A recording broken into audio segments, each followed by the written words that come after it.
2025 সালের এসএসসি পরীক্ষার্থী বন্ধুরা, আশা করি তোমরা সবাই ভালো আছো। তোমাদের হাতে চূড়ান্ত পরীক্ষার আর খুব বেশি দিন সময় নেই। 2025 সালেরও 10 দিন ইতিমধ্যে অতিবাহিত হয়ে গিয়েছে।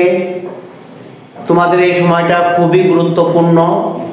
যাই হোক, আমি আজকে তোমাদের হিসাব বিজ্ঞান বইয়ের 10ম অধ্যায় আর্থিক বিবরণী নিয়ে কিছু আলোচনা করব। তোমরা সবাই জানো এই অধ্যায়টা তোমাদের জন্য খুবই গুরুত্বপূর্ণ একটা অধ্যায়, বিশেষ করে যারা এ প্লাস পেতে চাও। এই অধ্যায়ের অঙ্ক ছাড়া কখনো এ প্লাস পাওয়া সম্ভব নয়, এবং এই অধ্যায়টা অনেকে কঠিন কঠিন বলে পরে করব করতে করতে সময় চলে যায়। অধ্যায়টা খুব কঠিন না। এই অধ্যায়ের বেসিক কিছু জিনিস যদি আমরা জেনে থাকি, তাহলে তুমি দুইটা অঙ্ক খুব সহজেই অ্যান্সার করতে পারবে। যাই হোক, আমরা এখন এই অধ্যায় থেকে আমাদের যেটা নিট বিক্রয় এই জিনিসটা আমরা আজকে শিখবো শুরুতেই। তাহলে দেখো, আমাদের নিট বিক্রয় কি কি জিনিস থাকবে। নিট অবলিক, অনেকে এটাকে প্রকৃত বিক্রয় বলে, ক নম্বর এটা থাকে। আর না থাকলেও আমাদের এটা খুবই গুরুত্বপূর্ণ, কারণ আমরা যখন বিশদায় বিবরণী করব বা মোট মুনাফা করব, তখন আমাদের এই নিট বিক্রয় লাগবে। তাহলে নিট বিক্রয়ের পরিমাণ নির্ণয়।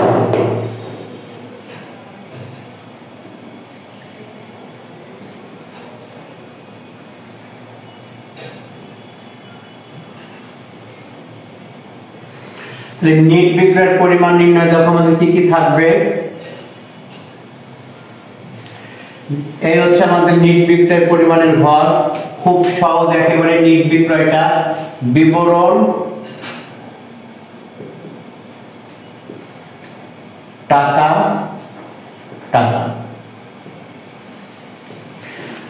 আমি করিয়েছি, তোমরা অনেকেই বেশিরভাগই করে ফেলেছো। আর্থিক বিবরণ অঙ্কটা আমরা যখন করব, আমাদের প্রশ্নতে একটা রেয়ামিল দেয়া থাকবে, আর রেয়ামিলের নিচে আমার কিছু সমন্বয় থাকবে। রেয়ামিলের সঙ্গে সমন্বয় দুইটা অ্যাডজাস্ট করে কিন্তু আমার আর্থিক বিবরণীটা করতে হয়। তাহলে এখন দেখো, আমাদের মানে রেয়ামিলের দফাগুলা একবারই ব্যবহার করতে হবে, এটা দুইবার ব্যবহার করা যাবে না। তাহলে আমি যেহেতু নিট বা প্রকৃত বিক্রয়ের পরিমাণ নির্ণয় করছি, তাহলে আমাদের শুরুতে দেখো রেয়ামিলের ক্রেডিট পাশে আমাদের বিক্রয় দেয়া থাকবে। বিক্রয় দেয়া থাকবে, আমি তোমাদের বোঝার জন্য পরিষ্কার করে লিখতেছি RC, অর্থাৎ রেয়ামিলের ক্রেডিট পাশে থাকবে। তাহলে এখন এই বিক্রয়ের সাথে আমাদের যদি সমন্বয় থাকে অলিখিত বিক্রয় বা ধারে বিক্রয়, তাহলে সেটা যোগ করতে হবে। তাহলে বিক্রয় থাকবে রেয়ামিলের ক্রেডিট পাশে, তার সাথে যোগ করতে হবে অলিখিত বিক্রয় বা ধারে বিক্রয়। এটা আমরা সমন্বয়ে পাবো। তাহলে যোগ অলিখিত বিক্রয়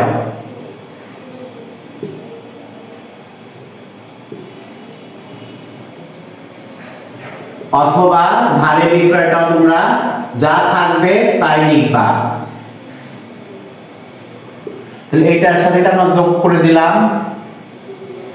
যোগ করে যোগফলটা আমি এই ঘরে লিখবো। এখন এর থেকে আমার বিক্রয় ফেরত, বিক্রয় বার্তা যদি থাকে, তাহলে আমি সেটা বাদ দিব। তাহলে এখন এর থেকে আমাকে বাদ দিয়ে দিতে একবারে লিখে দিলাম বিক্রয় ফেরত। বিক্রয় পদের একটা নাম হচ্ছে আমার আন্তঃফেরত।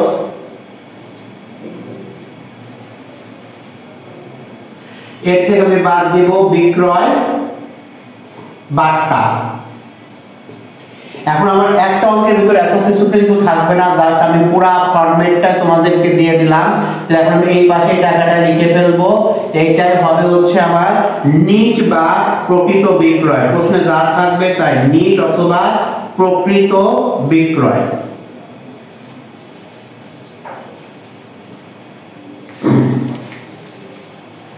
এই যে আমার হয়ে গেল, দেখো নিট বা প্রকৃত বিক্রয়, এটা আমার ক নম্বরে থাকবে। অথবা মোট মুনাফা বের করতে গেলেও কিন্তু আমার নিট বা প্রকৃত বিক্রয় থাকবে। এইটুকু অঙ্ক যদি আমরা করতে পারি, দেখো 2 নম্বর খুব ইজিলি ভাবে পেয়ে গেলাম। এখন আমি তোমাদের যেটা করব, নিট বা প্রকৃত ক্রয়ের পরিমাণ বের করব আমরা। নিট, তাহলে এটা তোমাদের যত হয়েছে স্ক্রিনশট দিয়ে রাখতে পারো। এখন আমরা বের করব নিট বা প্রকৃত ক্রয়ের পরিমাণ, নিট বা প্রকৃত ক্রয়ের পরিমাণ নির্ণয়। আমি এটা মুছে দিচ্ছি। তোমাদের কোনো কথা থাকলে সেটা অবশ্যই আমাকে কমেন্ট করে জানাবে সবাই।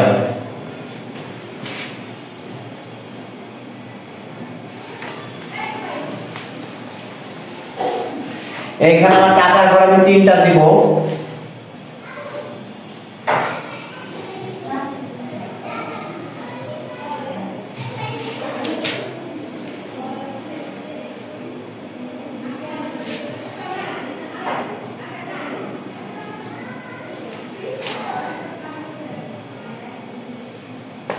এইটা আমার লাগবে, মোট মুনাফা বের করতে গেলে আমার এটা লাগবে, অথবা বিক্রিত পণ্যের ব্যয় আমি যদি করতে যাই তাহলে আমার নিট বা প্রকৃত ক্রয় লাগবে। এটা একইভাবে বিক্রয়ের মতোই, শুরুতে আমি ক্রয় বসাবো।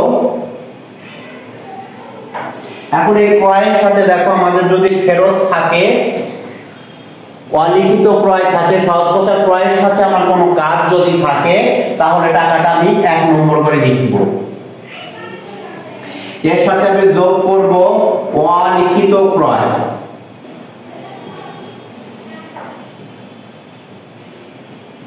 অথবা ধারে ক্রয়, এটা আমি যোগ করব।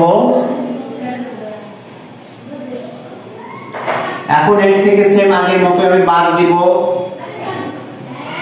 ক্রয় ফেরত, ক্রয় পদের আরেক নাম বহি ফেরত,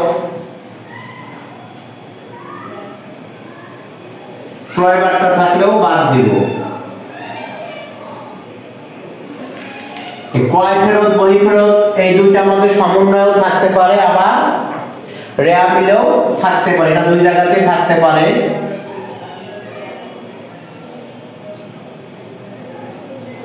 এখন এর থেকে আবার আরো বাদ যাবে, আমার সমন্বয় থাকে পণ্য উত্তোলন, সমন্বয়ে আমার পণ্য উত্তোলন থাকতে পারে, তারপরে থাকতে পারে বিনামূল্যে পণ্য বিতরণ।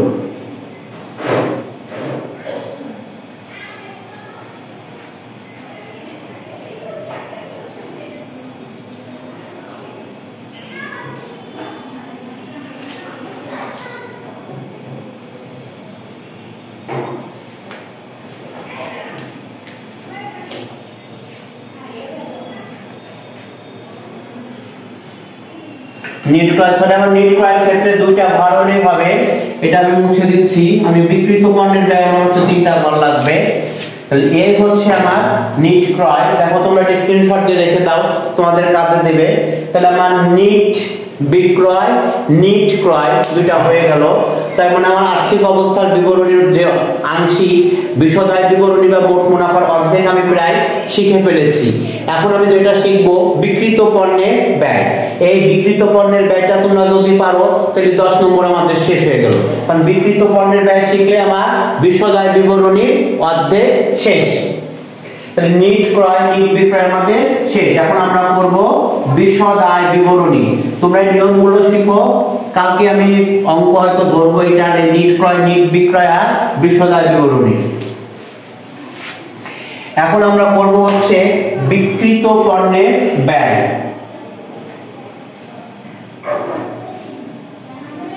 বিক্রিত পণ্যের ব্যয়।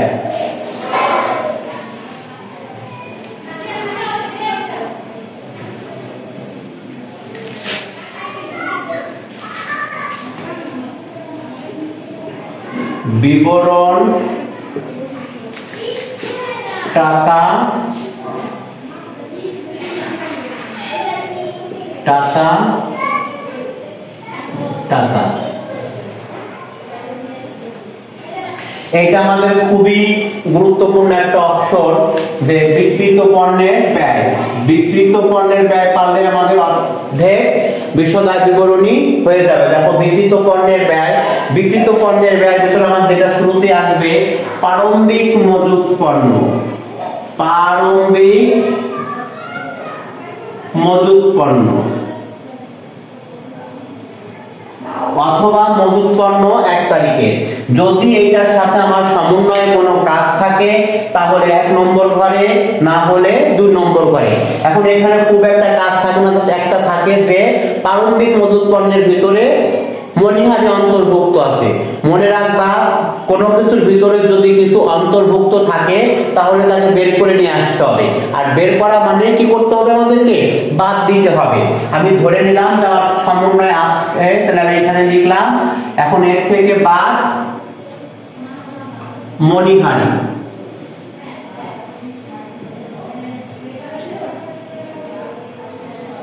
এই ঘরে দিয়ে দিলাম, এই হচ্ছে আমার প্রারম্ভিক মজুত পণ্য।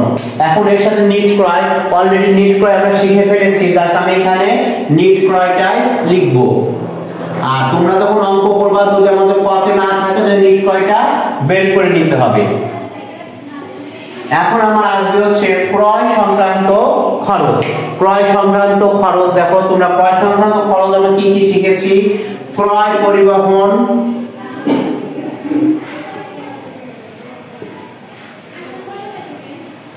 আন্তঃপরিবহন,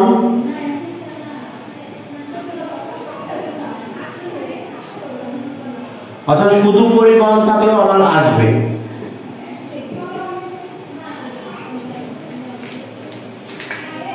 এগুলার সাথে যদি বকেয়া থাকে যোগ করবা, অগ্রিম থাকলে বিয়োগ করবা। আমি ধরে নিলাম এর সঙ্গে কিছুই নেই, এখানে দিয়ে দিলাম। আরো আমার থাকতে পারে ধরো কুলির মজুরি,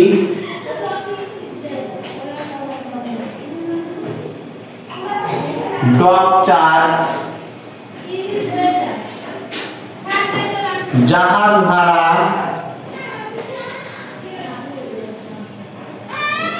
জলযান ভাড়া।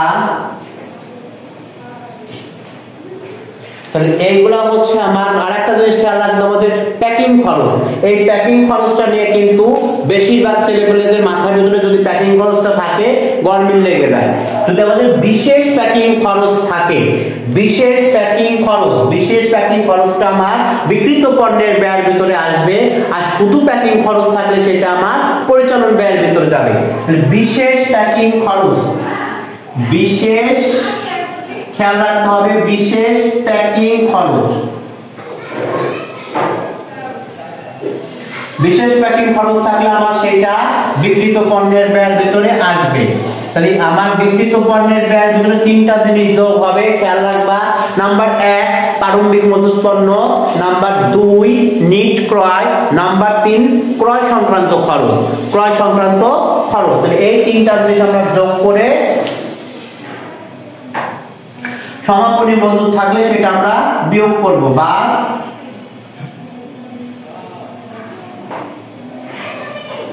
সমাপনী মজুদ পণ্য। এই হচ্ছে আমার বিক্রিত পণ্যের ব্যয় শেষ হয়ে গেল। তাহলে তো আমার বিক্রিত পণ্যের ব্যয় যেহেতু আমার শেষ হয়ে গিয়েছে, তাহলে দেখো আমি মোট মুনাফা কিন্তু খুব ইজিলি ভাবে বের করতে পারবো, কারণ আমার মোট মুনাফাটা হচ্ছে নিট বিক্রয় থেকে বাদ বিক্রিত পণ্যের ব্যয়। নিট বিক্রয় থেকে বাদ বিক্রিত পণ্যের ব্যয়, তাহলে আমি পেয়ে যাব মোট মুনাফা। তাহলে দেখো আমাদের কত সহজে আমরা মোট মুনাফাটা বের করতে পারবো। তাহলে মোট মুনাফা সূত্রটা দেখো তোমরা বিক্রিত পণ্যের ব্যয়টাকে স্ক্রিনশট দিয়ে রাখো, এটা তোমাদের কাজে লাগবে। কারণ ফরম্যাটটা যদি আমার জানা থাকে আমি যে কোনো অঙ্ক খুব সহজেই করতে পারবো। আর তোমরা যারা আজকে করবো কালকে করবো তোমরা কিন্তু ধরা খেয়ে যাবা। সেই একটা গান শুনেছো না যে 80 বলে জোছনা ফাঁকি দিয়েছে, তোমরাও কিন্তু সে একই ভাবে আজ করবো কাল করবো করতে করতে ফাঁকির নিচে পড়ে যাবা, পরীক্ষা চলে আসবে। ঠিক আছে, তাহলে তোমরা এখন থেকে মনোযোগ সহকারে খুব করা শুরু করে দাও। আর্থিক বিবরণী পারলে আমরা হিসাব বিজ্ঞান A+ নিশ্চিত ভাবে পেয়ে যাব। আমি কালকে বা পরবর্তী যে ক্লাসটা থাকবে সেখানে আমি সরাসরি অঙ্কের এই মোট মুনাফা পর্যন্ত আমি তোমাদেরকে কিভাবে বের করতে হয় সেটা দেখাবো। দেখো আমরা তাহলে 3টা জিনিস শিখে ফেললাম। আমি এখন তোমাদের যদি মোট মুনাফাটা আমরা কিভাবে করব একটু দেখাই দিই। সূত্রটা যে মোট মুনাফা সমান, মনে রাখো, মোট মুনাফা নির্ণয়। তাহলে মোট মুনাফা আমাদের হবে হচ্ছে কি নিট বিক্রয় তার থেকে বাদ বিক্রিত পণ্যের ব্যয়। তাহলে একটু মনে রাখো, মোট মুনাফা সমান নিট বিক্রয়, তার থেকে বাদ বিক্রিত পণ্যের ব্যয়।